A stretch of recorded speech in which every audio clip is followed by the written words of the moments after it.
আসসালামু আলাইকুম সম্মানিত ভিউয়ার্স, আপনাদের সামনে নতুন আরেকটি ভিডিও নিয়ে হাজির হলাম। তো আজকে ভিডিওটা খুবই গুরুত্বপূর্ণ, অবশ্যই মনোযোগ সহকারে ভিডিওটা দেখবেন। যারা সিএনজি গাড়ি আছে, আপনারা যারা গ্যাস নিতে যান গ্যাস পাম্পে, তো গ্যাস পাম্পে যাওয়ার পরে দেখা যায় গ্যাস যখন আপনি নেন 100 টাকার উপরে গ্যাস ওঠে না। তো এই ধরনের সমস্যা সবাই থাকে। তো আজকে আপনাদেরকে এই ভিডিওর মাধ্যমে দেখাবো কিভাবে এই ধরনের সমস্যা আপনারা 1 মিনিটের মধ্যেই সমাধান করে নিতে পারেন। তো প্রথমেই কি করবেন, মেকানিজের কাছে নিয়ে আসবেন। নিয়ে আসার পরে আপনার গাড়িতে অবশ্যই 100 গ্যাসের প্রেসার থাকতে হবে। তখন মেকানিকের কাছে নিয়ে আসবেন। তো নিয়ে আসার পরে 2 থেকে 3 ঘন্টা রোদে গাড়িটা রাখবেন। তো 2 থেকে 3 ঘন্টা গাড়িটা রোদে রাখার পরে আপনি গাড়িটাকে এভাবে উল্টাবেন, কাত করে উল্টাবেন। উল্টানোর পরে আপনার যে সিলিন্ডার আছে সিলিন্ডারের বানারটা খুলবেন। খুলে দেখতেই পাচ্ছেন খোলা হচ্ছে। তো খুলে এটার ভিতরে দেখতে পাচ্ছেন কি পরিমাণের ময়লা। এগুলা কিন্তু প্রচুর পরিমাণে ময়লা। দেখেন কি পরিমাণে ময়লা বের হচ্ছে। এই ময়লার কারণে গাড়িতে গ্যাস ওঠে না। যার কারণে ১০০ টাকার বা ১৫০ টাকার গ্যাস উঠলে গাড়িটা দেশে লুট হয়ে যায়। তো এই সমস্যাটা সমাধান করতে গেলে অবশ্যই আপনারা গাড়িতে ১০০ প্রেসার গ্যাস রাখতে হবে।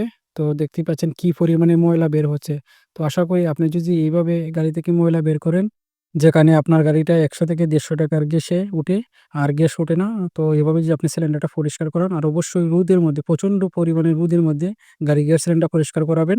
তো এভাবে পরিষ্কার করে এলে আপনার গাড়ির গ্যাসের যে ১০০ থেকে ১৫০ টাকার গ্যাস উঠে, এটা সমস্যাটা সমাধান হয়ে যাবে। আশা করছি ৩০০ থেকে ৪০০ টাকার গ্যাস উঠবে। তো দেখতেই পাচ্ছেন কি পরিমাণে ময়লা এটার মধ্যে। ভালো করে পরিষ্কার করতে হলে, অবশ্যই ভালো ফলাফল পেতে হলে গাড়িটাকে কাত করে একটু পরে গ্যাসটা ছাড়বেন।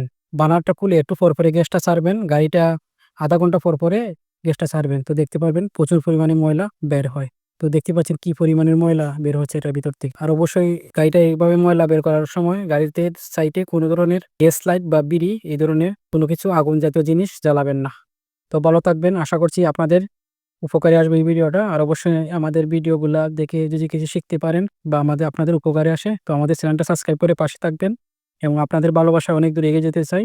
এই চ্যানেলে সিএনজি এবং মোটরসাইকেলের যাবতীয় কাজের আপলোড দেওয়া হয়। তো আশা করছি এই চ্যানেলে ঢুকে সম্পূর্ণ ভিডিওগুলা দেখে আসবেন। তো দেখতেই পাচ্ছেন এটা হচ্ছে বানার। তখন কি পরিমাণে ময়লা দেখেন বের হচ্ছে। তখন বানারটা লাগানো হবে। তো দেখতে পাচ্ছি বানারটা লাগানো হচ্ছে এবং গাড়ির বর্তমান গ্যাসের প্রেসার আছে ১০০ থেকে উপরে। চ্যানেলটি সাবস্ক্রাইব করে পাশে থাকুন। ধন্যবাদ সবাইকে। আল্লাহ হাফেজ।